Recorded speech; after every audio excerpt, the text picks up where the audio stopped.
প্রিয় বন্ধুরা, অবশেষে রাজ্যের শিক্ষা দপ্তর আর জানিয়ে দিল কি কারণে মেরিট লিস্ট প্রকাশিত হয়নি।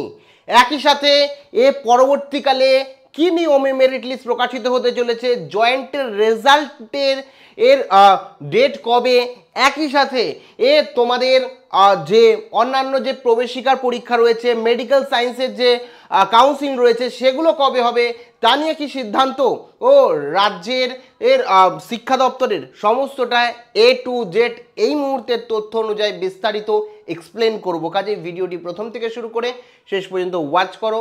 ভিডিওটি ভালো লাগলে অতি অবশ্যই একটি লাইক প্রদান করো। আমাদের পরিবারের সদস্য না হয়ে থাকলে সাবস্ক্রাইব বাটনে ক্লিক করে বেল আইকনে ক্লিক করে অল নোটিফিকেশনে ক্লিক করে আমাদের পরিবারের সদস্য হয়ে ওঠো। দেখো, জয়েন্টের রেজাল্ট 7 তারিখ বেরোনোর কথা ছিল, জয়েন্টের রেজাল্ট বেরোয়নি। রাজ্যের WB ক্যাপ অর্থাৎ ওয়েস্ট বেঙ্গল সেন্ট্রালাইজ পোর্টালের মেরিট লিস্ট বেরোনোর কথা ছিল, সেটাও বেরোয়নি। একই সাথে তোমার প্রেসিডেন্সি কলেজের শনিবার কিন্তু মেরিট লিস্ট বেরোনোর কথা আছে, সেটা নিয়েও অনিশ্চয়তা রয়েছে বেরোবে কিনা। একই সাথে মেডিকেল সায়েন্সের যে তোমার কাউন্সিলিং রয়েছে, সেটাও কিন্তু এখনও কমপ্লিট হয়নি, এক্সাম অনেক আগে হয়ে যাওয়ার সত্ত্বেও। তো সমস্ত প্রক্রিয়া রাজ্যে কিন্তু বন্ধ রয়েছে, যা আর কারণ মূলত ওবিসি জট, যেটা আমরা মোটামুটি আমি আগেও বলেছি, তোমরাও জানতে পেরে গেছো আজকে। কিন্তু এখানে যদি মেরিট লিস্ট প্রকাশের কথা নিয়ে উল্লেখ করা হয়, রাজ্যের শিক্ষা দপ্তরকে সংবাদ মাধ্যমকে রীতিমতো জানিয়েছে রাজ্যের শিক্ষা দপ্তর যে তোমাদের যে মেরিট লিস্ট, এই মেরিট লিস্ট সেন্ট্রালাইজ অ্যাডমিশন পোর্টালে আসেনি, তার একমাত্র কারণ হচ্ছে প্রযুক্তিগত কারণকেই তারা উল্লেখ করেছেন। যদিও এটার মধ্যে কতটা বাস্তব আছে সেটা নিয়ে অনেকেই প্রশ্ন তুলছেন। তো তোমাদের কি মনে হয় যে রাজ্যের মেরিট লিস্ট সেন্ট্রালাইজ পোর্টালে না আসার একমাত্র কারণ প্রযুক্তিগত, টেকনোলজিগত? অবশ্যই কমেন্টে জানাও। যদি টেকনোলজিগত কারণ হয় তাহলে একদিন দুদিন পর তো সলভ হয়ে যাওয়ার কথা। এখন এত সুন্দর, এত ভালো ভালো রাজ্য তথা দেশে ইঞ্জিনিয়ার রয়েছে, টেকনোলজি রয়েছে, টেকনোলজির বিঘ্ন হয়তো এতগুলো ছাত্রছাত্রীর ভবিষ্যৎকে আটকে রাখতে পারে না। বাদবাকি তোমাদের এ নিয়ে মতামত চাই।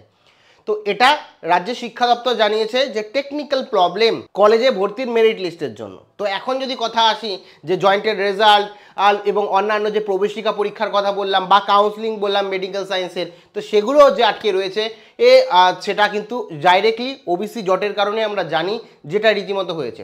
তো আজকে কিন্তু রাজ্যের শিক্ষা দপ্তর অর্থাৎ বিকাশ ভবনে এই নিয়ে বৈঠক রয়েছে, যেখানে তারা সুনির্দিষ্টভাবে একটা সিদ্ধান্ত নেবে যে কিভাবে মেরিট লিস্ট বা ভর্তির প্রক্রিয়া বা তোমার হচ্ছে রেজাল্ট সমস্ত কিছু প্রকাশিত হবে, কোন ভিত্তিতে। দেখো, এখানে দুটো অপশান রয়েছে। প্রথম যে অপশান সেটা হচ্ছে 2009 সালের, অনেকেই বলছি 2010 সালে, 2010 সালে স্টে হয়েছিল, 2010 সালে চেঞ্জ হয়েছিল, 2009 সালের এটা কিন্তু নিয়ম। 2009 সালে 7% রিজার্ভেশন নিয়ে ওবিসি ছিল, সেই 2009 সালের রুলসকে যদি ফলো করে সেখানে কোনো বাধা নেই, কোনো আইনত জটিলতা নেই।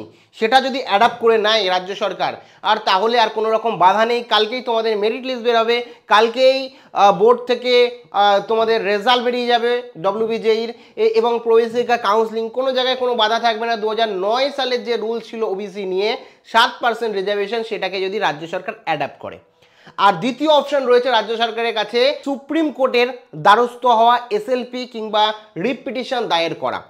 তো এই দুটো কিন্তু অপশান রয়েছে। যদি এটা করে সেক্ষেত্রে আবার অনেক বেশি টাইম লাগবে, এবং বুঝতেই পারছো যে পর্যায়ে আমরা ছিলাম মানে শুরুতে, সেই পর্যায়ে আমরা আবার ফিরে যাব, যেখানে আবার ছাত্রছাত্রীর ভবিষ্যৎটা বা ছাত্রছাত্রীর যে ভর্তির প্রক্রিয়া বা মেরিট লিস্ট বা রেজাল্ট বেরোনো সব কিছুই সেই ভবিষ্যতের ওপর, তারিখের ওপর ঝুলে থাকবে। আর যদি রাজ্য সরকার আজকে শিক্ষা দপ্তরে যদি এটা হয় যে 2009 সালের যে ওবিসির ক্যাটাগরির যে বিষয়টা ছিল 7% রিজার্ভেশন, সেটাকে মেনেই এখনকার জন্য সমস্ত প্রক্রিয়া করে দেওয়া হোক, তাহলে কিন্তু কোনো রকম আইনি জটিলতা থাকবে না, কোনো বাধা আসবে না, এবং তৎক্ষণাৎ কালকেই হয়তো তোমাদের মেরিট লিস্ট বেরিয়ে যাবে এবং কালকেই সমস্ত কিছু প্রক্রিয়া হবে। তো এখন দেখার বিষয় আমাদের রাজ্যের শিক্ষা দপ্তর তথা রাজ্য সরকার এই নিয়ে কী ডিসিশন নেয় এবং কি সিদ্ধান্তে আসে।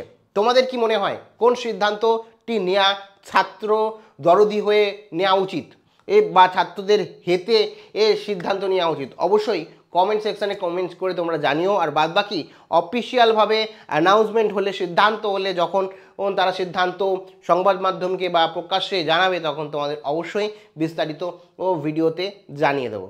তোমাদের মতামত কিন্তু অবশ্যই কমেন্ট সেকশানে জানাতে পারো যে অ্যাকচুয়ালি কী সিদ্ধান্ত নিলে শিক্ষা দপ্তরের বা কী করলে সবথেকে ভালো হবে এই সিচুয়েশানে। ধন্যবাদ।